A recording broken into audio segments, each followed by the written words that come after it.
All right, my friends, we are back with another episode of Marketing Without Rules. My name is Louis Vandervalk, your host, and this show is about coloring outside the lines, doing the things that other people are not doing, getting noticed in your community, putting in the work, being a hunter, not a gatherer.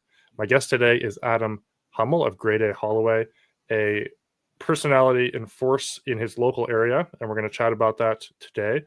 But he has grown his junk removal business almost entirely through organic social media and all the shenanigans that he gets up to. So we're going to chat about that today and dive in. Adam, awesome to have you.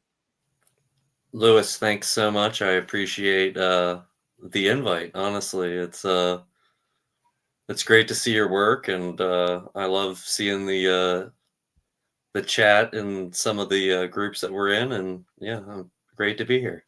It's going to be good fun. Awesome. Cool. So give people a little bit of an idea. We're gonna dive into how you have really grown on social media through the shenanigans. I think that's a word that I'm going to say a lot in this episode because you are you put a lot of shenanigans on Facebook and go crazy there. So talk a bit about what got you to this point, what got you into junk removal, and then we'll dive into some of the the actual tactics here.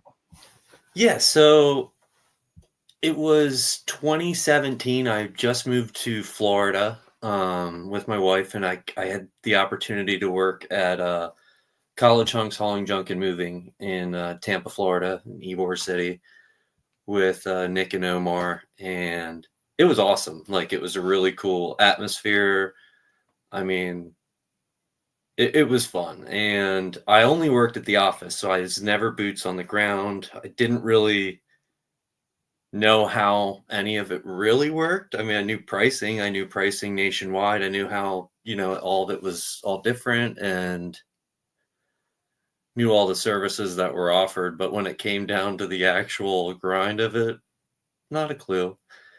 And my wife had gotten pregnant, and we moved back home. So we moved to Pennsylvania, and dude, shout out to Nick and Omar, because they hooked me up. Like, they had another company that I'd transferred to be able to work remote. Like, they were amazing. Ultimately, like, it just didn't work once I was up here. It was like too far away, and we all agreed. So I mean, but it like secured my house. It did everything for me. But there was no presence in the area of like any of the big guys. So Grade A Holloway was founded pretty much over a weekend of thinking about it, and just started. I When was that? literally. What year was it that you started? So it was exactly almost to the day a year before COVID. So it was March 28th, 2019. I had gotten a 0 down loan for a F-250 through my credit union, and I put a $1,700 garden trailer on a credit card. And let's do it. There you went. That's awesome. So now you are where you are now, and we're going to get into some of those tactics around social media. I think what a lot of people, I mean, the theme of this show, you've heard me say it, you're probably tired of it if you've consistently listened to these episodes, but you're a hunter, not a gatherer. And I've seen that on social media. You are actively and proactively reaching out to people, tagging people, doing things that get the community to rally around you instead of just sitting back waiting for lead providers to fill up your plate with leads that you can maybe call back. So talk about that, and where did that mindset come from? Was it born out of just not having money for advertising, or was it like, hey, I think I can grow something really cool here? So I think it goes back to like my first job out of college. I hated. I was a manager at a grocery chain. Hated the job. Like, the benefits were great. Like, in hindsight, it was a great job, but not for me. I'm way too, got a sales job. So I worked outbound sales, and the thing that taught me to be a hunter was door-to-door sales for Comcast, the worst company on the planet, rated by everybody. Loved it. I was a hunter, man. And I literally sold that by positioning myself against the company I work for. It was like, hey, everybody hates Comcast. I hate Comcast, but I know every policy that Comcast has. And now you have your liaison here to help make sure that every single thing goes smoothly. And like, so that was like networking 101. Like I would go to, Did someone teach that to you, or did you just kind of come up with that on the yeah, fly? my buddy taught me. Like he got me the job, and like we would go out to like a bar, and it'd be like, all right, whoever sells less in here tonight pays for the tab. So like you'd start like walking around and being like, just shooting the shit with people trying to sell them cable, and it was so easy. And I think that's what made me realize that, with my own company and with Grade A Holloway, it's no different, man. Like, but what's great is I don't have to position myself against a crappy company because we're a great company and everyone really does like us. And I do get my name out there by doing a lot of things that aren't even junk removal related. So, it doesn't necessarily have to be exactly what you do. It can be things that you can do that just make people remember you. Talk about that, because I think there's so much power in that people think, oh, I have to go into the groups and just say I offer junk removal and I do this, that, and the other thing.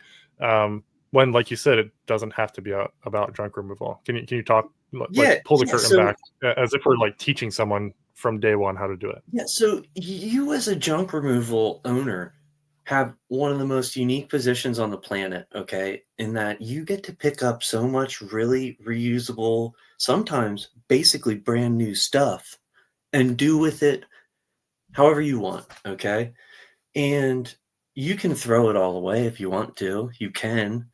You could sell most of it if you want to.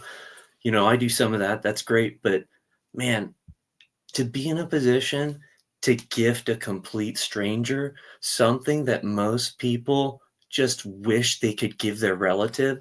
Like I've given out brand new appliances to people I didn't know. I've given out dozens of air conditioners. I give out snow shovels every year. Like we put out 2030 and I just make a post. There's a couple like local like pantries and stuff that I fill up with kids' toys and we do things like that. Um that stuff's all really memorable to people. Like over the summer, I found a guy who was about to be fined by the township. And, those are great contacts for junk removal people too, is the people who do code enforcement. So shout out to the public safety department of every township, because you should be talking to those people. But they hit me up about this guy who was a veteran and who was about to be fined for his yard. And I have a close tie with the local landscaping guy. So I hit him up. He's coming over to do the landscaping. I'm removing all the junk. We took care of it. Literally took me 2.5 hours maybe on a morning where I had my other guys doing stuff. So it's a no-brainer to me, like that guy was blown away by the fact that we just showed up. Like he thought I was scamming him at first. And he's like, no. And I'm like, all right. And he shut the door and I'm standing up front and I'm like, how do I just tell this guy that I just want to do his yard for free? And he came back out. He's like, I just called the public safety office. I had to make sure you were legit. I'm like, oh, dude, you're fine. It's just like, but yeah. So like, there's just so many things you can do. And then don't be afraid to be authentic with everything you do. Like I could be this cookie cutter, corporate, boring, whatever, but I don't, like I helped this guy the other, like this, shout out to Jared. I hope you watch this, but he hit me up for help with his, he wasn't getting anything from Facebook groups. Okay. And I said, look, what do you see from every business in Facebook groups? They just all post their stupid ad, blah, blah, blah, hit me up. No. So I told him, I said, I gave him some really great line about New Year's, like, cause it was right after New Year's. And I'm like, look, we can't get rid of all the bad memories that you have with your ex-girlfriend last year, but we can get rid of all their stuff they left behind.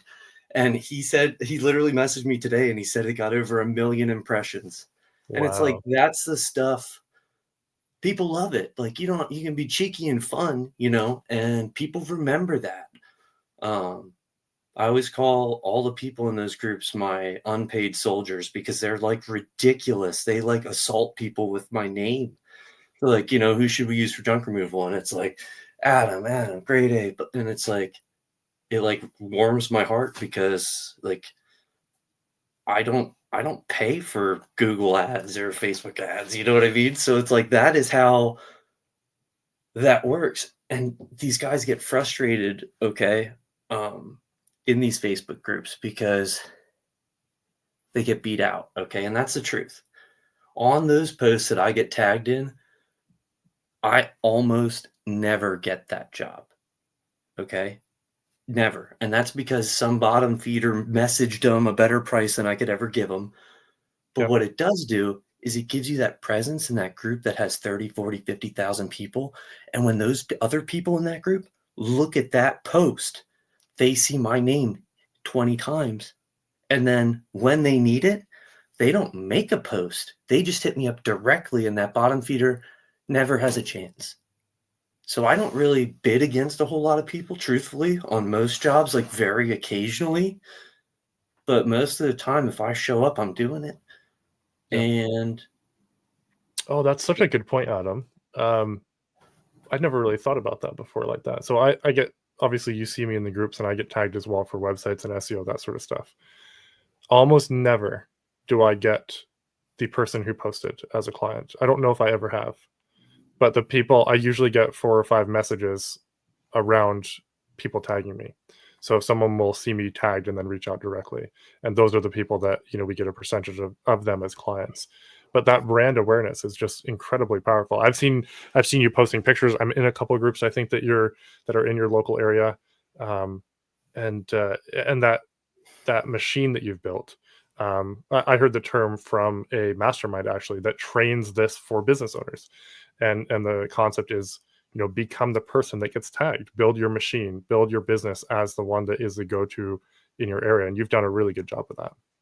thank you. And honestly, it's literally from those dumb posts. I mean, it was almost too much for the first 2 years that I did it, like truthfully. And Too much in then what way? like we were doing it like every week, twice a week. I was getting yelled at in some groups, like, look, I don't mind your posts. Cause like, I mean, and Can it you tell was, people what your posts are? Because some of them are just completely off the hook. it's just like the most ridiculous stuff you can think of. Like, I mean, like, whatever. Like, did you just kick your stepbrother out of your basement and now you're stuck with his like stiff socks and his hair doll collection? Give us a call. And like, like the dumbest thing you can think of, just put it out there with like a picture, just whatever, be candid, be yourself.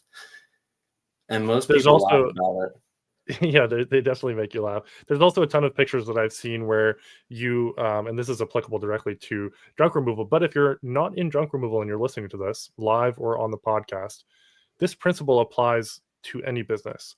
Community groups, community engagement, community For sure. tagging is so powerful. You can be posting your team doing something interesting or comical. You can be Sage it. posting, yeah, stage it, do whatever you need to do to create a story that people can latch onto that kind of becomes a theme throughout your posts. But Adam does these ones where he does a lot of hoarder cleanouts, and he often like takes a picture in front of it and he's like, oh, just doing a little cleanup, and it's just like a countertop full of apple juice jars, which are not Oh apple juice. yeah. Yeah. All kinds of crazy stuff that you've done. I like the distraction posts. I'll have something that's like really cool that I found. And I'll like post a picture, but in the background you'll see something you really should have. You're like looking, you're like, oh wow, that is cool. And then you're like, oh my God, like that. I want to get you going, like, come on, man. And it That's the gets goal. engagement too. Oh, for sure. And there's a lot of private groups that I've been in where, man, it's fun to heckle people, and like you just post a picture of yourself. Like I've posted a picture of myself in front of one of these houses, and there was like 3 or 4 pea jars around that I knew were there, but it was like, I'm all like sitting all proud, right? And I post it, and it's like a group like Ask Me Anything type group, and it's like, I'm a proud, hardworking blue collar, but And then it gets posted, and within like 3 hours, it has 1,000 comments. Because they're like, "What? How many piss jugs this guy have?" Like, and I'll be like, "That's apple juice. I like my room temperature. I like my apple juice room temperature." And then you just go one level deeper, and like most people get you're trolling. Some of the groups, like I have 300 posts in, so it's like some of the people know me, and they'll like start If they look at replying. your profile, they're going to see it. They're going to see a theme, but Well, you still catch the Karens off guard. oh yeah, all the time. And some people think that you have to be, like I said, mega professional all the time. Like my cover photo for the last, I don't know, 2 years has been maggots. So I mean, it's have fun with it. Don't be a jerk. Help people out, and people notice when you help them. Um, it's really I think something that's interesting is that you do heckle, certainly more than I would, right? But mhm. watching how it plays out is very interesting because the community has, the community rallies behind you, and the community can see, at the core, you're actually there to help. You're a heckler sort of guy, but that doesn't matter because they can see, your profile has these crazy pictures on it, but they also see what you're doing, which is, giving stuff away, doing the yard sales, giving Michael Jordan stand-ups Yeah. to your hairdresser, stuff like that. And so you may not be Adam if you're listening. I'm not. But I think there's still a lesson here in marketing and a way he has an X factor that nobody can replicate. Adam is who he is, and he's using that, and he's just leaning into that because you can't be truly. The community is going to see through it really quick if you're pretending to be, someone like if Adam, you were trying to be someone stuffy and uptight, it just wouldn't work. It's just No. not you. I It's look just not so how. uncomfortable in that Yeah, position. Like I normally am almost always wearing some kind of gear, but normally my fluorescent yellow or orange. Even at events, I show up in that shit. I don't, you know what I mean? Like that's how I'm comfortable. One thing I will say, okay, to everyone out there trying to get going on social media who doesn't have a dollar to spend, okay, look at your friends list. How many friends do you have? If the number is not 5,000, which is the maximum number of friends you're allowed to have on Facebook, why not? Ask yourself, why not? Okay. And this was an epiphany I had about 2 years into my business. I had about 700 and some friends. My business had like about the same number of followers. And I was like looking at this C word that I knew locally who owned this business, who I knew no one likes this woman. All right. And I looked at her profile and she has 5,000 friends and her company has how many? I'm like, you know who else has 5,000 friends? This guy. So I went under the people they recommend or whatever recommended for you friends section, look for local people and start going add just local people. Okay. yeah, Now you're going to get kickback. Okay. Probably about 1 out of 50 people is going to pompously respond in some message to you that says, do I know you? And then all you have to say is politely, like, no, but I own a business locally and I like to spread the word with that through Facebook. And I thought you might be interested in finding out more. That's it. If they are, yeah. great. If they're not, great. Um, I went now after you friend them, wait about a week. Okay. Once a week, go through and then go to your page and invite all your friends to like your page. Within like 3 or 4 months of that date, I had my 5,000 friends and my company had 2,800 followers. Yeah, And it and they're was all like, local. You're not just inviting people all over the country. yeah, and that's key, okay? Because I actually messed up on that for a minute. It took me a while to fix that. Like somehow I got into some loop where like it was like two friends were like in Virginia, like close by. Anyway, that wasn't fun. So Yeah, seriously, make sure they're local, but it's great. So now it's so powerful. I have over 11,000 followers.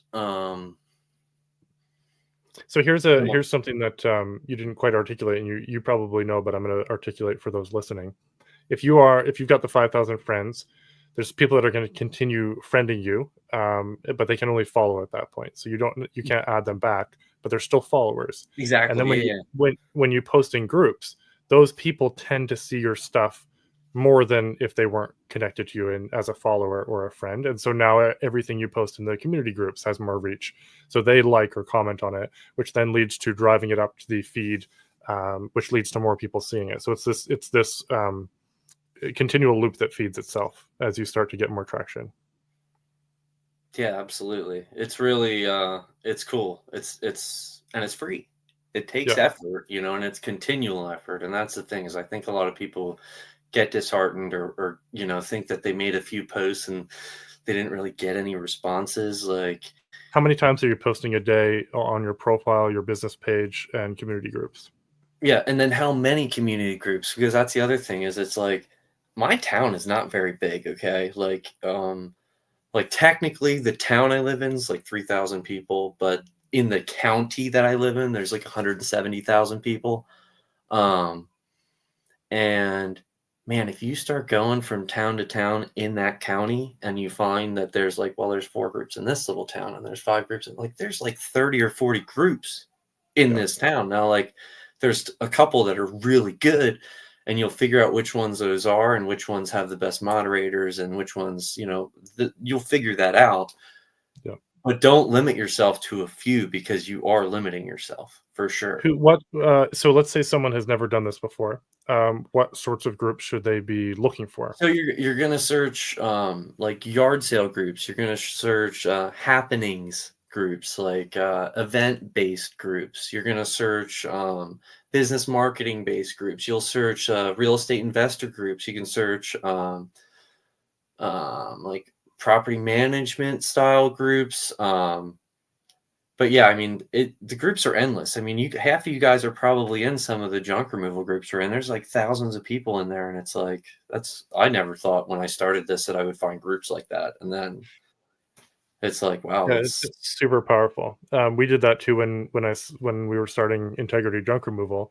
I think what I would tell people is like just search for your area name and then toggle groups in the sidebar, and you're going to see all the different groups come up: yeah, buy and yeah, sell, yeah. yard sale, garage sale, um, Thrift, women yeah, whatever. I upstairs, mean, whatever. Yeah, there's a lot of different people in all of those groups, and don't get in your own way. Like that's half of my problem every day, and it's probably half of yours. I don't even know who you are, but whoever's listening, it's like it's like that negative self-talk gets in there like real quick when you're trying to do something new, and that's just because it's uncomfortable. But I promise you, if you push through that a little bit, all of a sudden it's like, damn, I should have been doing this a lot longer. yeah, And then and don't doing kill it. yourself for that either.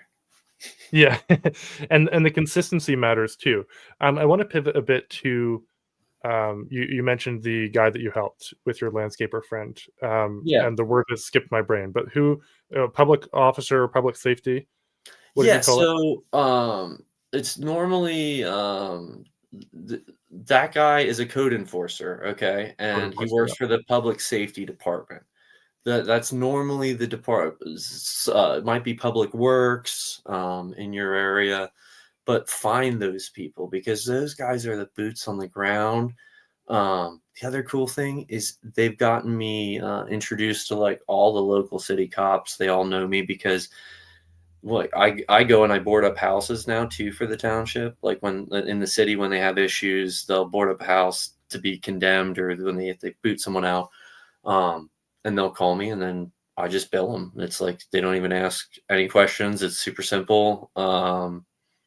And then ultimately, when that house gets cleaned out, they call me for that, and that's pretty cool too. It's like Very it's cool. nice to have those connections for sure. And then on the flip side of that is when you do have that downtime or you do have that bandwidth to maybe do something cool, those are the people who know people who are truly struggling.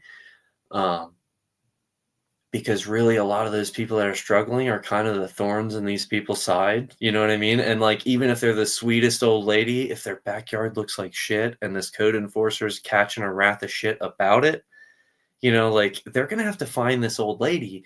And it's like, think about it. If it's like 3 to 5 yards of cubic like who gives it? It's half a trailer, not even. Like, just go pick it up, Mhm. get rid of it. You know, like if you Share the really, story. if yeah, share the story. If you ask the lady, maybe she'll even let you take a picture, you know, with her. I this guy who also was on the verge of you know, couldn't get back in his house. We cleaned out his attic for him, you know. So it's like I have another hoarder clean out coming up. And it's going to be my first ever community event where I have like probably like 20 to 30 volunteers that are going to Wow. show up. Hopefully, I have a guaranteed arsenal of like 8 guys that I've worked with who are showing up. Thank goodness. It sounds like a big job then if the community is rallying. It's so in this one private group that I'm in, this guy made a couple posts saying that he was doing a documentary for the worst Ah, hoarders in yes. America. Yeah. Okay. And I saw his posts in a bunch of different groups. Well, I messaged this guy and I was like, you know, if I find you someone, like, how does this work? Like, you know, well, you find someone and then we work out a deal and I pay you to clean it out. And then I'm like, all right, cool. So I've made a post and this sweet lady came to me and sent me some pictures. And I was like, yep, you're good. Like, we definitely, that's good enough. So I sent some pictures to him. I explained to him I wanted to go out and talk to her in person because I could never give you an honest quote from 7 pictures of a house that looked like that. Yeah. So I went out and walked it. I talked to the guy and I gave him the quote. And I could just tell it wasn't going to happen. He was like, well, you know, our budget's like 3 grand, you know, maybe we could have you out for a day and a half. And I'm like, a day and a half, we're going to get like 3 rooms, you know, done. We're not going to be done with the house. And he didn't tell her any of that. So he was making her feel like he was going to clean the whole house out, even though he was just going to exploit her fully with this video and then like clean a little bit and then leave. And I was not. So I blew his spot up and I told her, and obviously she was upset. So it's like, you know, I felt bad because I brought this woman to this idiot. So it's Yeah. like, well, now I gotta make it right no matter what, which is great and daunting. But I did make a GoFundMe. People donated like $1,800 to it. I have 2 guys locally who have 15-yard dumpsters. Each of them are going to donate one of them, and then I'm going to rent some from the other guy to finish it off. What I can't fit, you know. And I have 5 10-yard dump trailers too. So like we have enough. Like, it's going to get done, especially with the volunteers, and I'm excited. And I just don't know how anyone could do that. You know what I mean? Yeah. Like, I Yeah, just. that's crazy. But yeah, We so missed a like call. that stuff, doing stuff like that, people are going to remember that. You know. People are definitely gonna And remember it. PJ's in the house. I think I missed this comment back when we were chatting about being crazy on social media, but funny gets all the girls, says PJ. that's true. That's true. But so you've got the code enforcers. Let's move to realtors. You do a lot with realtors. Yeah. So realtors are a definite. So like I see negative talk about realtors from guys in the group. So like realtors are cheap, blah blah blah. And it's like, look, everyone has a dollar amount. You know, that's true. Like, dollar amount counts, but make yourself really valuable to these realtors. Okay. Like, I try and make sure that I can almost drop everything to make sure a realtor gets to close their deal. So like if they call me They at got to turn 11. around fast. Yeah. Oh man. And I have probably a dozen or so that literally will just like text me an address with a lockbox code and say whatever needs done. You just go and do it. And you know, and I have the same number of investors who do the same thing, and they do like crazy jobs, you know, like they'll be like, yep, just every loose item, and then I'll show up and I'll be like, oh good lord, you know what I mean? Like, they don't even want to quote up front, and that's awesome. But on the flip side of that is the integrity and fairness, and like, you have to.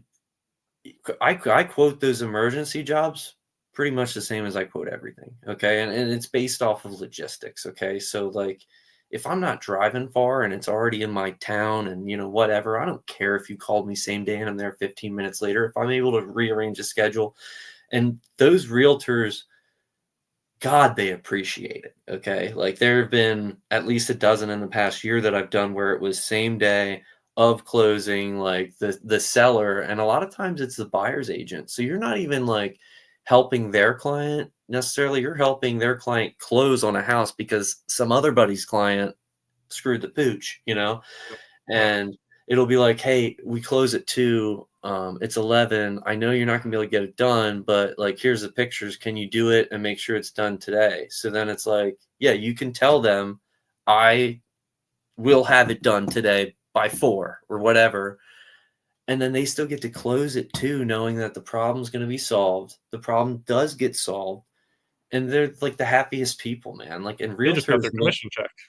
realtors know a lot of people too. And that's the thing, is it's like, you know, everybody might have an attic one time they need you to clean out, or a basement one time they need you to clean out. But a realtor talks to a lot of people who might be in a position that does in those situations, or has a shed that needs torn down, or, a deck that needs ripped off. Like, they're a very a good resource. And like house flippers are also another good resource. And, you know, I'm not the cheap guy, but I'm also not the most expensive guy on the planet, I'm sure. Like, and I think everyone needs to know their own worth and like what they can, charge and feel good about themselves, and also know that their customers probably going to feel good and want to come back, because that is important. Um, but yeah, I mean, I've grown from that truck and trailer, truck and garden trailer, to 2 trucks, 5 dump trailers, an enclosed trailer. I bought 2 investment properties, with a separate real estate company that I set up. And now I rent the one garage to my company. And yeah, like, it's about the grind and about I really like this guy, David Meltzer, and he always says a Oh consistent, yeah. persistent pursuit. I really Yeah. like that. So it's about Yeah. the consistent, persistent pursuit of your, dreams and happiness and whatever you need to do to make shit go. Yeah. Yeah. Talk about your yard sales. They create quite a buzz. Some people even say it's Yeah. like So the one investment property that I was able to pick up, and I got it financed, private lender. Where did I meet the private lender? At the dump. Because you never know when you're going to meet some guy. Didn't look like he was such a rich fella, but yeah, he's financed both of mine. And so the yard sales, we pick up so much useful stuff, guys. Okay. And like, yeah, like handing out those really nice ACs and those really nice appliances is great. But what do you do with all the rest of the stuff? I have a 2,600 square foot garage that we just stockpile stuff in all year, and try and make it as low overhead on yourself as you can. So we don't clean anything. I don't price anything. So the way that the garage sales work is they are pay what you can, and everything goes to charity. So people make a pile, they give me an offer, I say yes, and they take it. I was doing them once a month, okay, and then ironically, the township that my garage is in decided to go to war with me, and um, my wife wouldn't let me battle them. So I took their punishment, which was I was allowed to have 3 a year. Now, keep in mind, these garage sales aren't your regular garage sales, right? These garage sales have like 30 to 40 people lined up before I open the doors at 7. It yeah. is absolute mayhem. Um, Before this most recent one, the previous 2, the cops were called and showed up because of parking issues and all this other stuff. Yeah, I mean, it's great. So 3 one-day events, each of them singly raised over $2,000. I think the total was about 7 grand that we were able to raise. That's awesome. And all of it goes to a local nonprofit. It's all, again, about building your personal brand of the person that you are and what you are for the community. And then also like, well, where do I get this stuff? I get it from my business. So like, Yeah. it definitely, it works twofold. And then you're able to like in between garage sales, you know, I'll get hit up occasionally where it's like, so and so needs a bed, or so and so needs a dresser or an end table or whatever it is that they need. They need everything because they just got kicked out. You know, go in the garage and take whatever you want. I don't care. You know, Yeah. like at the end of the day, I can fill it up very quickly. And I'm not taking the money from it anyway. I So like that. I like that because then it does make it more altruistic, I think is the word that I'm looking for. It see, but genuinely. and I always argue, and I always tell people, like, this isn't all such an altruistic thing because I save on dump fees. You know what I mean? Sure. Like, I could be paying 70 a ton to get rid of all this nice shit, but instead, take what you want. You know, Yeah. save me that 70 a ton. That's true. Um, It's very feel good for the community, but you're saving money on dump fees. You're mhm. getting advertising. You're donating to a charity. You're checking like 5 or 6 boxes off, which is awesome. Yeah, for sure. And it feels like the right thing to do. Like, that's why I just can't imagine just tossing it all. It kills some of these jobs kill me to toss what I toss, you know what I mean? Like, I mean, I can't even bring my dad with to a job. Good lord, that guy's like, "What table's got 3 good legs? It's still going." No, it's going in the dumpster. Like, That's funny. well, you can't go too far with it, you know what I mean? Like, there is a That's where line. you get it from, eh? Yeah. What's the craziest thing you found aside from the inevitable sex toys and all Oh, that yeah. jazz? But Um, what's the craziest thing, and then what's like the most cool thing or most valuable thing that you found? Because you've posted a lot of cool stuff, including some like I really valuable cards and yeah, I find some really cool I get lucky, but I also dig really hard. Man, I mean, I got a, like, John Deere riding mower the one time and a Troy-Bilt snowblower, and this was the same job. The riding mower wouldn't start, so we got a battery and we put it on. It had 57 hours on it, so it was like it looked new, but, like, you never think wow, it's, like, it was, like, 50, and then the snowblower had heated grips, and it was, like, a baller snowblower. I found that 52 Bowman Mantle card. It's tough, man. It's tough to I found gold, you know what I mean, at a couple jobs. I found cash at a couple places. It's a fun job. There was an estate that I did, and estate attorneys. Shout out to estate attorneys, because if you can get a good estate attorney, man, they are phenomenal. yeah, And this one guy, he like gives me the heads up too. He'll be like, "Look, no next to kin on this one. It's $1 million estate, so I would keep your eyes open." And I'm like, all right, like, and I'm doing this job and I find this framed um, note, and it was clearly like a bank note, but it wasn't American currency. It said Barbados, like Bank of Barbados. And I'm looking at it, I'm like, 1840 something. And I'm like, all right, let's keep that. We'll just take that home. That sold for like $1,200 on eBay. Like, so wow. there's there's stuff to be found, that's for sure. I mean, I don't know if you saw, but 3 days ago, I just set up a booth at a local co-op antique shop. So now I have a 10 by 10 booth of like nice antiques and stuff. And again, I like the low overhead. I literally just stock it. I Is have it a just code. commission based? Yeah, so it's code, like, so all my tags will ring to my booth, so they'll know what mine are. It costs me $140 a month, and then 2%. Wow. First 2 days, I already sold over $200 worth of stuff, 18 items. So yeah, I mean, I have like 10 booths worth of antiques set aside because of the one barn that I cleaned out a few months back, where I found the Bowman Mantle card and just so much other stuff. It was insane. It really, look at what you're throwing away, fellas and Yeah. ladies, you know. Yeah, look at it, keep some of it, sell it. You know, you've done well on eBay before. You've got some other stuff going on. Save it for a yard sale if you can. But also, I think we kind of breezed over this. This was a tactic that we used when we first started, was to give away stuff. Oh, So you got a working mini fridge or a side table or whatever. Just throw a post up in the Facebook groups that you find the most active, because otherwise it'll get really overwhelming to handle. We usually did it in 2 or 3. Otherwise, it was just like a mess of notifications. And hmm just say, hey, this is going to the dump. I would love to give it to someone for free. Drop a comment if you want it. And then we pick someone that day, drop it off at their place, take a picture with them if you can. That right there is, you've got content now you can use.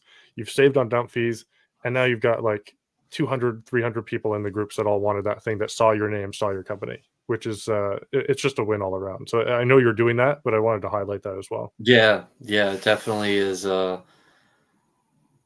It it's the best form of marketing. I mean, other than like a referral from a stranger. I mean, it's like when I started, I thought that like, your family and your friends would do the most, and it's like, man, complete strangers have done more for my business than I could have ever dreamed, honestly. Like, and there's nothing better than someone who owes you nothing, who like passionately speaks about what you did for them or their family member or something, because I'm telling you what, like that referral is like locked in, like as long as you're not a dickhead and you show up professional and that's the thing is, if you can hold a conversation over the phone and book someone properly and like set the tone for the way it's going to facilitate, and like, I'm not a script guy. I never was a script guy. It used to get me in trouble at college hunks. Sorry. That's not how I am. I'm roll by my seat. I cover what I need to cover. And I think that as long as you, like I said, get that across to the person and then you perform what you said, like do what you say you're going to do when you say you're going to do it, and you're ahead of 80% of the people out there. Yeah. Yeah. I mean, the amount of like thank yous I get when I show up on time is appalling. It's like Well, I you haven't think even. about it, it's actually a massive opportunity for home service, because Oh often yeah. people are staying home from their, they sometimes take the day off just so they can be there while you're working, whether you're a gutter company, a roofing company, a junk removal company, a plumber. They often feel the need to be home. And so if you can show up and not waste their time, I was I look at a lot of reviews for companies because I audit a lot of companies, and oftentimes the lowest reviews are, I waited all day, took the day Mm. off work, and they didn't show up. And then then they were upset, Oh yeah. rightfully so. And so that's a massive, massive opportunity there. So you went from selling Comcast, hmm doing selling it in bars. That's hilarious, because who would ever think that you did, you actually get contracts in the bar? Oh yeah, dude. Because it was so easy. Like, I mean, when I worked there, it It's funny because was it doesn't seem easy at all to me. Like, why would anybody want to talk to you okay. about So Comcast? little segue back to how bad it was when I worked there. So this was pre credit check for every line. So like they only did credit checks if the service involved a DVR or a phone. So when we worked in like inner cities, dude, people would be yelling out the window as you walk down the street with a Comcast shirt on. Like some lady be yelling across the street, "Yo, you with Comcast?" And then you'd get out and they come back like, "Yeah, I can't get no Comcast. Oh, Comcast money, but my cousin Darrell, he just moved in. He never had no Comcast. Can we use his name?" Like, I had some lady ask me if I could use their unborn child's name. Like, and it was so bad, dude. Me and some of the reps would joke. We'd be like, "Come on, dude, let's do a dead presidents week. Let's see how many dead presidents names we can sign up for cable before." Like, all right, so Ulysses S. Grant. Really? Really, Adam? Like, yeah, uh-huh. Yeah, That's so funny. it was bad. But yeah, and like Comcast, here's a loophole for everyone listening.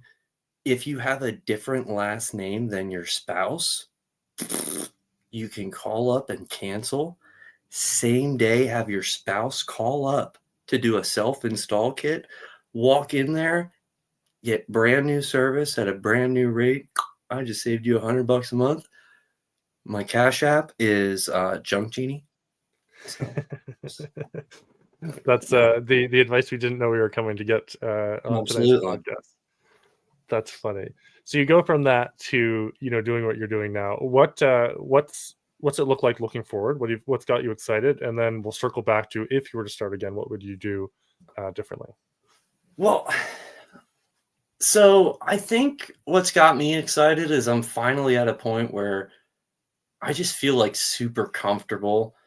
Um, and like I can use my revenue where I want to, like, because I don't have a crazy amount of overhead. The business doesn't really have debt. I did buy a new truck this year, but I paid off a third of it already, so I'll probably pay most of that off this year. I think I'm gonna dabble a little bit, and I'll probably be talking to you about doing maybe some Google stuff. I keep hearing, mixed batch. All right, is it 2 to 1? Is it, some people will go get 6 to 1, and it's like that sounds great, right? But the 2 to 1 does not sound great, right? And like, I like just being fun and getting money for it, like, so if we could work something out like that with Google, I don't know, but Google, if you're talking Google Ads, I probably would not recommend. We can have that conversation.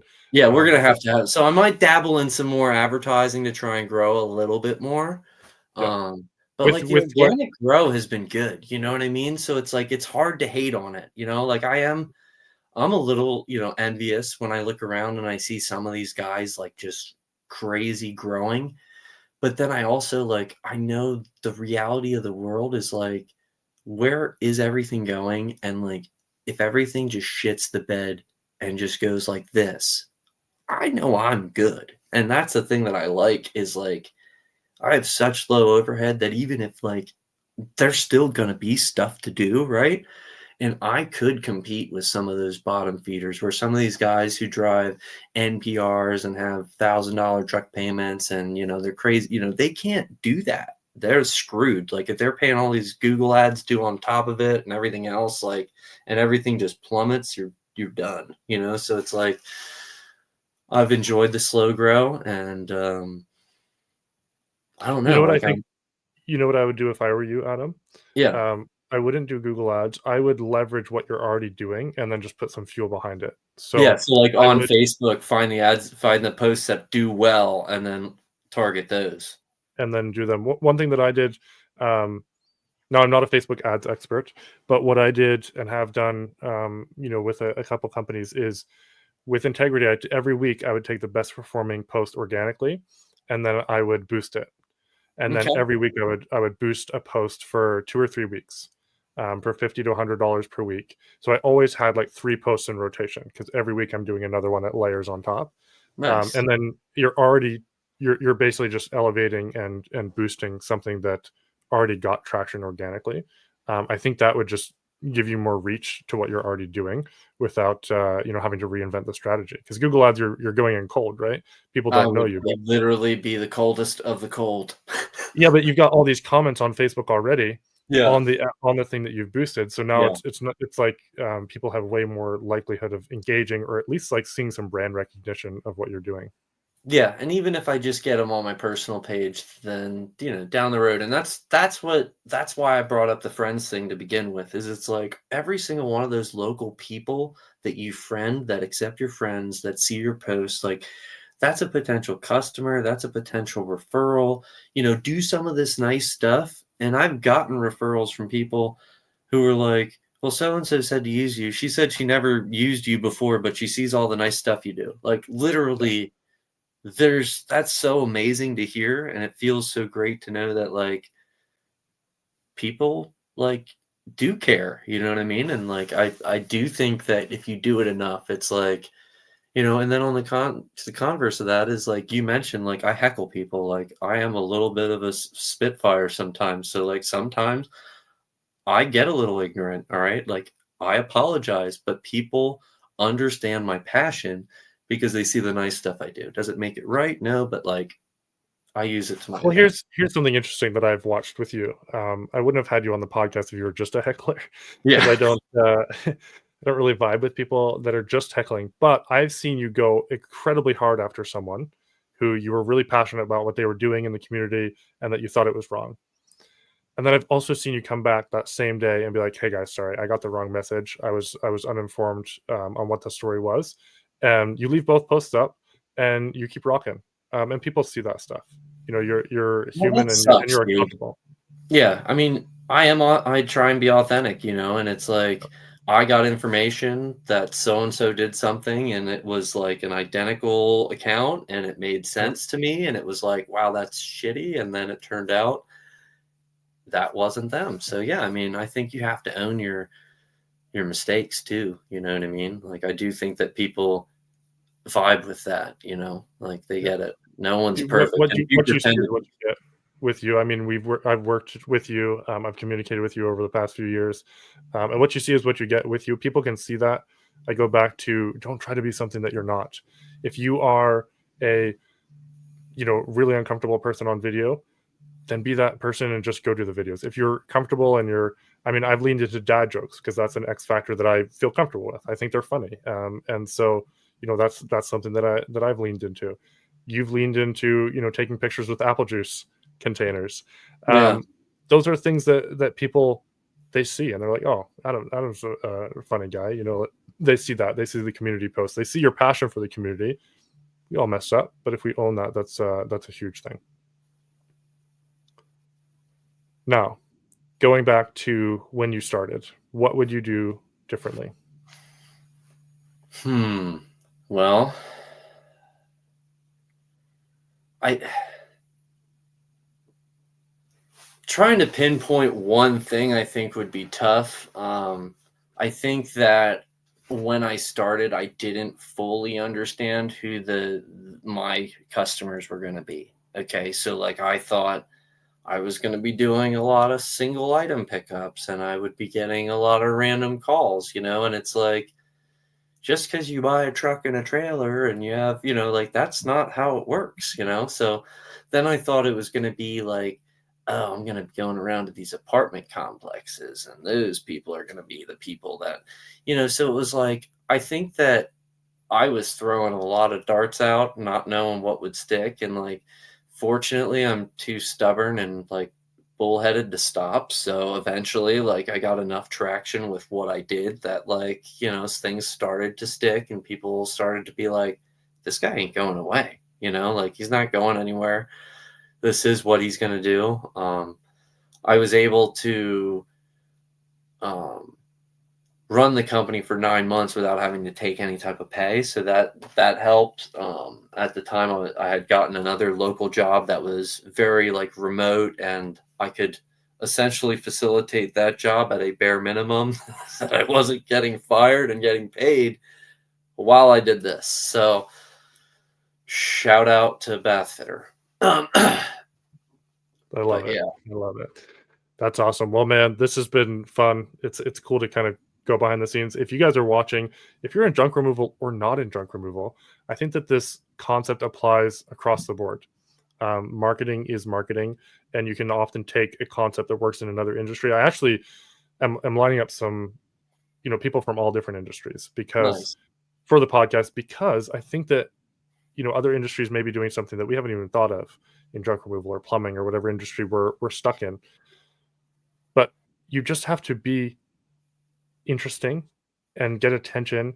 And I say it a lot: color outside the lines. Be yourself. Lean into your X factor as a company or as a person, and see where that goes. So if you're not following Adam, no matter what industry you are in, jump on, see what he's doing, get a laugh, see his hilarity, and see in his community efforts and all the things that he's doing, because there's some cool stuff happening. Appreciate you coming on, Adam. Appreciate everyone who's listening. And I'll wrap up by saying, be a hunter, not a gatherer. Go into bars, sell your product or service. Thanks so much for having me, Lewis. Seriously. Awesome having you on, Adam. All right, stick around for a second after. And guys, we will see you next time. Cheers.